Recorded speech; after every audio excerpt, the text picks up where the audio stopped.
Bismillahirrahmanirrahim. Alhamdulillahirabbil alamin. Wassallallahu ala sayyidina Muhammadin wa alihi wa sahbihi ajma'in. Allahumma rabbi shrah li sadri wa yassir li amri wahlul 'uqdatam min lisani yafqahu qawli. Allahumma rabbi zidna ilman warzuqna fahma. Allahumma 'allimna ma yanfa'una wanfa'na bima 'allamtana. Allahumma faqihna fid din wa 'allimna at-ta'wil waftah 'alaina futuhal 'arifin. Birahmatika ya arhamar rahimin. Jemaah maghrib yang dirahmati Allah, kita lanjutkan kajian fikih insyaallah mulai malam ini hingga selanjutnya. Kita masuk pembahasan yang baru tentang ahwal syakhsiyah, membicarakan tentang nikah dan yang menyangkut dengannya. Nikah, kemudian mahar, talak, zihar, itu menyangkut tentang nikah. Bismillahirrahmanirrahim. Al-musannif rahimahullah. Al-faslul awwal, jadi tentang nikah. Yang pertama, pembahasan pertama tentang definisi nikah.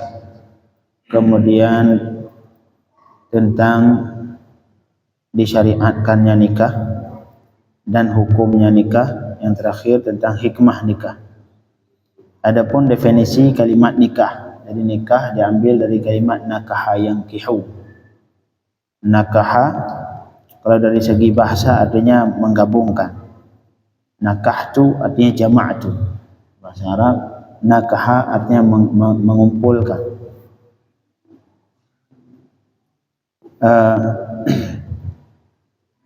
Kemudian ada juga diartikan nikah artinya perkawinan. Seperti di ayat Allah Subhanahu wa taala, "Fankihu ma qabalakum minan nisa."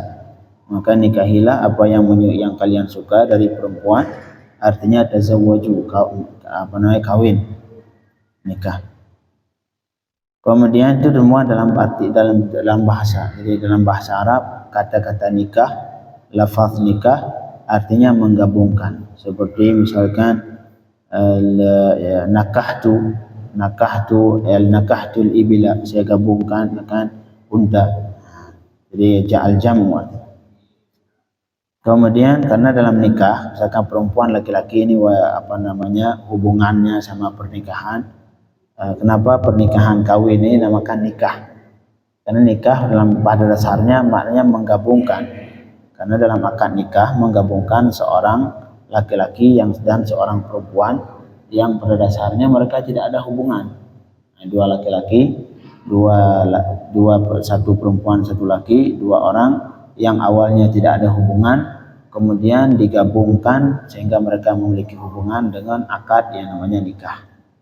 Jadi nikah dalam bahasa artinya ad-dhammu wal jam'u, yaitu menggabungkan, mengumpulkan. Kemudian adapun dalam syariat, ketika Allah mengatakan nikah dalam syariat, artinya aqdun yatadhammanu ibahata istimta'i kulli min az-zawjayn bil akhar 'ala al-wajh al-mashru', yaitu sebuah akad yang berfungsi, yang mengandung membolehkan istimta', artinya bersenang-senang salah satu manusia dengan manusia yang lain, suami dan istri, dengan cara yang disyariatkan. Itulah akad. Jadi akad nikah artinya akad yang berfungsi untuk membolehkan bagi suami untuk bersenang-senang dengan istrinya dan membolehkan bagi seorang perempuan bersenang-senang dengan suaminya. Yang dasarnya tidak boleh. Yang sebelum akad nikah, jangankan memegang, menyentuh, bersenang-senang, melihat saja tidak boleh. Melihat saja tidak boleh. Kecuali sebagian ulama membolehkan di muka dan telapak tangan. Adapun yang lain kaki, paha, tangan yang sampai ke sini, leher, itu semua tidak diperbolehkan, sepakat ulama. Seluruh ulama sepakat tidak dibolehkan melihat, apalagi yang misalkan paha perempuan, na'udzubillah min dzalik. Itu diharamkan. Ya, itu dasarnya haram. Dasarnya jangankan menyentuh, jangankan memegang, bersenang-senang, melihat saja tidak diperbolehkan. Tapi kemudian dengan akad nikah itu semua diperbolehkan. Tapi syaratnya alal wajhil masyru', bersenang-senang itu dengan jalan yang disyariatkan. Soalnya ada juga hubungan senang-senang, bersenang-senang walaupun sudah akad nikah tidak diperbolehkan. Seperti misalkan na'udzubillah min dzalik, mohon maaf, liwat. Liwat artinya berhubungan lewat belakang, lewat dubur. Haram walaupun setelah nikah, haram. Kata Allah Subhanahu wa taala, nisa'ukum harthul lakum fa'tu harthakum anna syi'tum. Nisa'ukum harthul lakum, nisa'ukum harthul lakum fa'tu harthakum anna syi'tum. Karena perempuan ini diibaratkan sebagai tempat cocok tanam. Kalau di belakang lewat debur nggak bakal menghasilkan, nggak hasil anak, nggak menghasilkan. Makanya tempat yang dibolehkan cuman tempat yang menghasilkan anak, yaitu lewat mohon maaf, lewat kubur. Haram. Jadi walaupun sudah akad nikah, tetap ada sebagian istimta' ataupun bersenang-senang yang tidak diperbolehkan. Makanya nikah adalah artinya sebuah akad yang berfungsi untuk membolehkan bagi seorang suami bersenang-senang dengan istrinya, dan sebaliknya istrinya bersenang-senang dengan suaminya yang sebelumnya tidak diperbolehkan. Nah, itu akad nikah. La ilaha illallah. Itu akad nikah dalam makna dalam syariat. Kemudian masyru'iyatuh, ketetapan syariat nikah. Nikah boleh atau tidak? An-nikahu masyru'un wa jaiz. Nikah hukumnya disyariatkan dan diperbolehkan dalam syariat. Wa matlubun syar'an, malahan nikah ini sesuatu hal yang dianjurkan dalam syariat. Anjurkan. Wa huwa al-'aqdul wahid li zawajir rajul bil mar'ah talbiyatan lil gharizatil jinsiyah. Akad nikah adalah satu-satunya akad untuk yang memperbolehkan seorang laki-laki kawin dengan seorang perempuan untuk menunaikan syahwatnya. Untuk yang namanya laki-laki harus ya, ketika dia sudah sampai umur, nah itu dia mengeluarkan syahwatnya. Maka solusi yang diberikan Allah yaitu nikah. Itu tujuannya. Yang kedua, wa talaban lidzari'ah, untuk mencari keturunan. Kalau enggak nikah, enggak ada keturunan, ya nanti efeknya setelah ketika tua, ya orang lain enggak ada mau kita sebanyak apapun uang, kalau tidak punya anak, siapapun itu orang lain, saudara siapapun tidak bakal mengurus kita seperti halnya anak kita mengurus kita. Dan anak juga untuk zaman sekarang belum tentu. Anak sekalipun kadang-kadang belum tentu juga. Na'udzubillah min dzalik. Yang kemudian yang selanjutnya, hikmah yang selanjutnya, wa iqamatan lil usrah, untuk membangun sebuah keluarga. Nah, enggak mungkin membangun keluarga tanpa didasari dengan akad nikah. Dan nikah juga wa nawatan lil mujtama'. Nikah ini adalah sumber untuk sebuah komunitas. Karena komunitas manusia, misalkan sebuah negara adalah kumpulan beberapa provinsi, kumpulan beberapa kabupaten kumpulan beberapa misalkan kecamatan dari beberapa desa, lurah berapa RW berapa RT kumpulan dari beberapa keluarga. Artinya keluarga lah yang sumber asal dari sebuah mujtama ataupun komunitas manusia. Kemudian wadzalika tsabitun bil kitab wa sunnah wa ijma'il a'immah. Hukum nikah, ketetapan disyariatkan nikah dan dianjurkan nikah itu dengan ada dalilnya banyak. Yang pertama Al-Qur'an, termasuk hadis. dan juga ijma'. Adapun Al-Quran banyak ayat yang menunjukkan tentang disyariatnya nikah dan tentang ada tuntutannya nikah dan anjuran nikah, seperti ayat misalkan fankihu ma qabalakum minan nisa, maka nikahilah apa yang kalian suka dari perempuan. Ini nikahilah berbentuk perintah. Allah memerintahkan, walaupun perintah di sini tidak bermakna wajib, perintah yang artinya sunnah. Kemudian di ayat yang lain Allah katakan wa ankihul ayama minkum, dan nikahilah yang belum ada suami dari kalian. Laki-laki yang belum ada suami nikahi. Ankihul ayama minkum, nikahi. Kemudian di ayat yang lain Allah katakan, jadi ayama artinya laki-laki yang belum punya suami ataupun perempuan yang belum punya istri. Nah, kita orang tua dianjurkan oleh Allah untuk menikahkan anak kita yang laki-laki. Kalian orang tua nikahi itu anak laki-laki. Jangan dibiarin sudah umur tua enggak dinikahi, sedangkan syahwatnya belum tersalurkan. Ntar bakal dikhawatirkan dia itu akan melakukan hal-hal yang dilarang oleh Allah Subhanahu wa taala. Begitu juga anak perempuan. Anak perempuan kalau sudah ada yang lamar dan dilihat dari segi agama yang lamarnya itu sudah cukup bagus, sudah nikahi. Masalah rezeki nanti in yakunu fuqara'a yughnihimullah. Apabila mereka fakir sekarang, nanti insyaallah setelah mereka nikah Allah memberikan kekayaan untuk mereka. Nah, itu sebagian ayat-ayat yang menganjurkan untuk menikahi anak kita, menikahi anak perempuan kita, menikahi anak laki-laki kita. Ini semua berbentuk perintah dari Allah, artinya anjuran. Di ayat yang lain Allah katakan, wa min ayatihi an khalaqalakum min anfusikum azwajan litaskunu ilaiha. Ini semua ayat-ayat yang menunjukkan tentang disyariatkannya nikah. Adapun hadis, banyak juga hadis-hadis yang menunjukkan tentang disyariatnya nikah. Yang pertama, salah satunya hadis yang masyhur, hadis yang diriwayatkan Imam Bukhari, Imam Muslim, Imam Abi Dawud, Imam Ahmad. Banyak, hampir semua dan semua yang sunan, termasuk sunan Abi Dawud, sunan Ibnu Majah, sunan An-Nasa'i, sunan At-Tirmidzi, semua meriwayatkan hadis ini. An Abdullah bin Mas'ud, dari Abdullah bin Mas'ud radhiyallahu anhu, beliau berkata, kunna ma'an Nabi.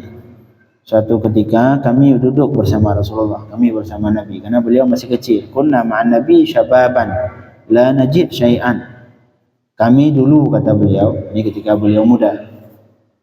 Karena Sayyidina Ibnu Mas'ud, Sayyidina Ibnu Abbas itu termasuk Sayyidina Anas bin Malik, ini perawi-perawi hadis yang banyak ini. Mereka itu sahabat-sahabat yang kecil. Makanya hafalannya kuat. Hadis yang mereka yang riwayat hadis banyak. Karena mereka adalah sahabat-sahabat muda. Sehingga hafalannya masih kuat. Beda halnya sahabat yang tua kayak Sayyidina Umar bin Khattab, Sayyidina Abu Bakar, jarang kita temukan hadis diriwayatkan Sayyidina Abu Bakar, jarang. Sayyidina Uthman, walaupun ada tapi tidak sebanyak Sayyidina Ibnu Mas'ud, Sayyidina Ibnu Abbas, Sayyidina Abi Hurairah, Sayyidina Anas bin Malik, karena mereka ini sahabat-sahabat kecil semua, masih muda yang hafalannya masih kuat. Kata beliau, kunna ma'an Nabi syababan. Kami dulu ketika bersama Nabi masih muda, masih kecil-kecil. La najidu syai'an. Kami tidak memiliki apa-apa, enggak ada mahar buat nikah. Faqala lana Rasulullah. Kemudian Rasulullah bersabda untuk kami. Rasulullah menceramahkan, memberi nasihat untuk kami yang muda-muda. Kata Rasul, ya ma'syara syabab, wahai kalian yang muda-muda ini. Rasulullah menasihati Sayyidina Ibnu Mas'ud dan kawan-kawannya yang masih muda. Ya Rasul, ya ma'syara syabab, man istata'a minkumul ba'ata falyatazawwaj. Siapapun yang mampu dari kalian untuk ba'ah artinya bekal untuk nikah, dari segi mahar, kemampuan nikah. Falyatazawwaj, maka hendak menikah. Kalau yang udah punya bekal, silakan nikah. Jangan ditunda, jangan entar, tahun depan aja, nunggu selesai kerja dulu. Enggak, jangan. Nikah itu kalau sudah mampu sekarang nikah. Jangan ditunda, entar tahun depan aja, 2 tahun lagi, jangan. Kalau sudah mampu walaupun belum terlalu mapan, nikah aja dulu. Dan kita punya anak itu juga, jangan tunggu sampai dia udah mapan, sudah kerja, udah punya perusahaan, jangan. kalau kita lihat ini anak kita sudah ada pencarian, sudah ada pemasukan, yang sekiranya dia nikah sudah mampu, udah nikahin. Man istata'a minkumul ba'ata falyatazawwaj. Siapa saja yang mampu dari kalian untuk memiliki bekal untuk nikah, falyatazawwaj, nikah. Jangan ditunda. Jangan ditunda ntar tahun depan, 2 tahun lagi saya nikah. Jangan. Kalau mampu umur 20 tahun, sudah mampu, sudah punya bekal, jadi nikah. Ngapain umur 20 tahun sudah mampu, kemudian ditunggu sampai umur 30 tahun, jangan. Karena ini hasrat syahwat manusia yang harus disalurkan. Alasan Rasul kenapa harus nikah ketika sudah mampu langsung nikah, fa innahu aghaddu lil basar. Karena menikah ini bisa merendahkan pandangan, tidak ke sana kemari lagi.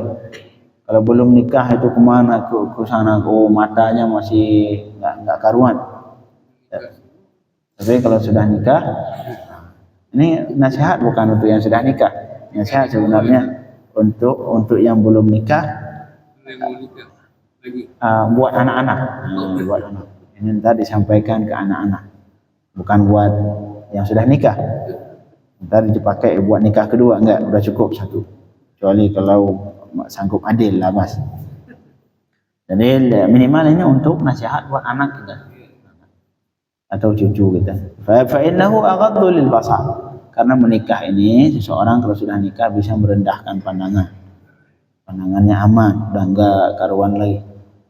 Kalau belum nikah, Masya Allah. Yang kedua, alasan yang kedua, wa ahsanu lil faraj. Karena menikah ini bisa menjadi benteng untuk kemaluan. Pengaluan aman sudah ada tempat untuk menyalurkan. Ketika syahwatnya tiba-tiba muncul, sudah pulang ke rumah, selesai. Malahan disebutkan dalam sebagai riwayat, apabila seseorang laki-laki dia melihat ataupun melihat sesuatu, misalkan di jalan tiba-tiba melihat gambar atau apa, atau ngelihat perempuan lewat tiba-tiba ngelihat, yang itu menggerakkan syahwatnya, disebutkan pulang aja ke rumah. Jangan tunggu, langsung pulang ke rumah, nemui istri, sudah salurkan. Supaya yang tadi lupa.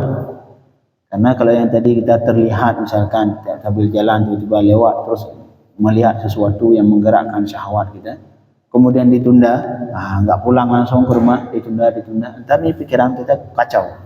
Solusi yang diberikan dalam Islam ketika melihat sesuatu atau mendengar sesuatu yang itu menggerakkan syahwat, solusinya langsung pulang ke rumah.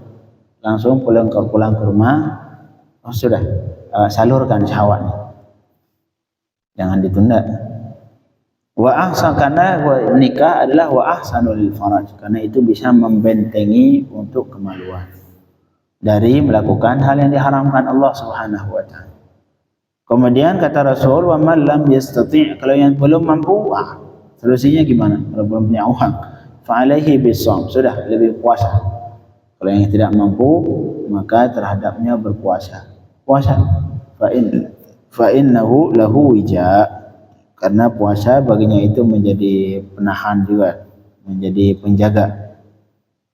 Karena puasa ya ini bisa memutuskan syahwat, mengurangi syahwat. Makanya sebagian saya punya kawan, dia berpuasa sampai 3 tahun. Ada yang puasa sampai setahun, nggak berhenti kecuali hari-hari yang haram puasa, hari-hari tasyrik, apalagi hari lebaran, hari-hari yang haram berpuasa, itu doang dia nggak puasa. Sedangkan sehari yang lain tiap hari dia puasa. Tujuannya untuk mengurangi syahwat, karena dia pengen nikah, syahwatnya kuat, pengen nikah nggak sanggup, ya akhirnya dia berpuasa. Ada yang kawan saya nih puasa selama 3 tahun, 3 tahun. Untuk mengurangi syahwat. Ya, sampai menikah. Sudah nikah, udah nggak perlu puasa lagi. Ketika nikah, ya, ketika nikah sudah ada solusi. Kalau sebelum nikah belum ada solusi. Jadi solusinya ya puasa. Ada itu kawan 3 tahun dia puasa, subhanallah. Nikah, kemudian selesai nikah sudah nggak puasa. Puasa ya nggak setiap hari seperti dulu, paling puasa hari Senin, hari Kamis, hari-hari yang disunnahkan doang. La ilaha illallah. Ini hadis tadi hampir semua perawi hadis meriwayatkan. Sayyidina Imam Bukhari, Sayyidina Muslim. Itu nasihat Rasulullah kepada pemuda saat itu, kepada Ibnu Mas'ud dan kawan-kawannya. Di hadis yang lain Sayyidina Imam Asy-Syafi'i juga meriwayatkan hadis bahwa Rasul balaghana anna Nabi qala, telah sampai kepada kami bahwa Nabi sallallahu alaihi wasallam pernah bersabda, tanakahu tanatharu, menikahilah kalian, tanatakasaru, perbanyaklah kalian. Jangan setelah nikah ditunda hamil ataupun KB cuma 2 doang, jangan. Dalam Islam tidak dianjurkan. Selama mampu, udah tambah lagi. Karena kita nggak tahu ntar anak dari anak yang mana yang bakal berbakti ke orang tua. Dia punya 2 anak, satunya terbang ke Amerika, satunya di Australia, habis. Ntar kita sudah tua, mau meninggal, nggak ada yang ngurus. Punya anak, kaya nggak ada anak. Tapi kalau anak kita banyak, misalkan 10 anak, kalau 8 semua di luar negeri, minimal masih ada anak 10. Nah, tetap ntar dari sekian banyak anak itu pasti ada salah satunya yang berbakti ke orang tua. Tapi kalau cuma dua anak, satu jatuh ke sumur, satu sambar petir, habis. Jadi kalau anak 10, mau jatuh ke sumur 5 juga masih ada sisa. Tanakahu takatsaru, kata Rasul. Menikahilah kalian, takatsaru, dan memperbanyaklah kalian. Fa inni ubahi bikumul umam hatta bisaqab. Karena kata Rasul, saya nanti di hari kiamat berbangga dengan kalian yang banyak. Karena Rasul, jangankan Rasulullah, kita aja semakin banyak pengikut semakin bangga. Misalkan kita pengikutnya, kalau Instagram, follower, kita malahan sekarang itu orang berbangga dengan follower. Oh, ini follower 10.000, ini saya 20.000. Artinya apa? Seseorang semakin bangga dengan banyak pengikut. Itu cuma manusia di dunia. Nah, Rasul ntar di hari kiamat beliau berbangga dengan umatnya yang banyak. Tapi kalau kita KB cuma 2, udah. Artinya kita mengurangi follower Rasulullah. Enggak, jangan seperti itu. Jangan tahan 10, 20, kalau bisa 40. Oh, biar follower Rasulullah banyak. Nah, semakin banyak Rasul bangga ntar di hari kiamat. Oh, itu umat saya banyak, insyaallah. Fa inni ubahi bikumul umam. Karena kata Rasul, saya nanti bahkan bangga dengan kalian yang banyak akan terhadap umat-umat yang lain. Malahan kata Rasulullah, hatta bisikab, sampai anak yang gugur. Anak yang gugur, misalkan gugur baru 6 bulan, gugur meninggal, itu di hari kiamat ntar bakal jadi manusia. Karena dia di dunia sudah ditiupkan ruh. Umur 6 bulan sudah ditiupkan ruh. Itu Rasul bakal hatta bersekat. Tadi ini anak kecil yang gugur ini, ntar di hari kiamat jadi manusia yang utuh. Yang itu juga Rasul bakal bangga dengan semakin banyak pengikut. Karena semakin banyak pengikut, jangankan ntar di hari kiamat, di dunia aja seperti Instagram, follower semakin banyak semakin bangga. Malahan sekarang ada yang jual follower. Artinya semakin banyak pengikut, orang semakin merasa bangga. Jadi Rasulullah menganjurkan kita, tanakahu takatsaru, nikahilah kalian. Kemudian takatsaru, perbanyaklah kalian. Jangan tahan. Kecuali misalkan sakit sudah, ataupun sakit diponis dokter ini sudah nggak boleh lagi, ya jangan. Ataupun misalkan sudah terlalu banyak, kalaupun kita tambah lagi ntar takutnya nggak kuat rezekinya, labas. Ataupun ada tujuan yang lain, tapi jangan tujuan sudah cukup. Jangan sudah cukup. Malahan kata ulama, memutuskan secara total hukumnya Allah alam. Ada ulama yang mengatakan haram. Kalau bahasa sekarang steril, sudah steril. Artinya nggak mungkin hamil lagi sama sekali. Nggak boleh. Jangan. Udah lepas saja. Jangan cuma 2. Khawatir seperti tadi. Satu jatuh ke sumur, satu sambar petir, habis.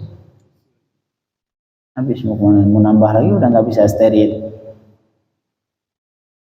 Minimal dengan steril. Kalau udah habis seperti itu bisa tambah lagi. La ilaha illallah.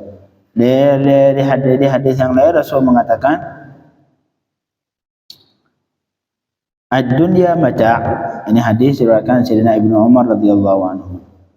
Qala Rasul berkata ad-dunya mata'. Ini dunia ini senang-senang. Cuma tempat senang-senang dunia. Wa khairu mata'iha al-mar'atu salihah. Dan yang paling bagus dari kesenangan dunia yaitu perempuan yang saleh. Perempuan yang saleh. Itu beberapa hadis yang menganjurkan untuk nikah bagi yang mampu. Bagi yang mampu. Tadi akan kita baca hukum nikah, hukum nikah.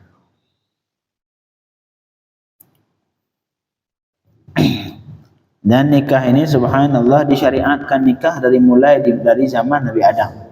Syariat nikah ini bukan cuma Nabi Muhammad, syariat Nabi Muhammad, dari syariat Nabi Adam sudah ada nikah. Semua syariat Nabi dari mulai Nabi Adam sampai Nabi Muhammad semuanya memperbolehkan nikah. Dan malahan nikah ini salah satu hal yang nanti berkelanjutan sampai di surga. Sampai di surga, dari surga kita juga bakal nikah. Nikah. Wa huwa mustamirrun fil jannah, sampai di surga nanti bakal masih ada nikah. Insyaallah besok kita lanjutkan dengan hukum nikah. Allahumma faqihna fid din wa 'allimna at-ta'wil waftah 'alaina futuhal 'arifin. Sallallahu ala sayyidina Muhammadin wa alihi wa sahbihi wasallam. Walhamdulillahi rabbil alamin.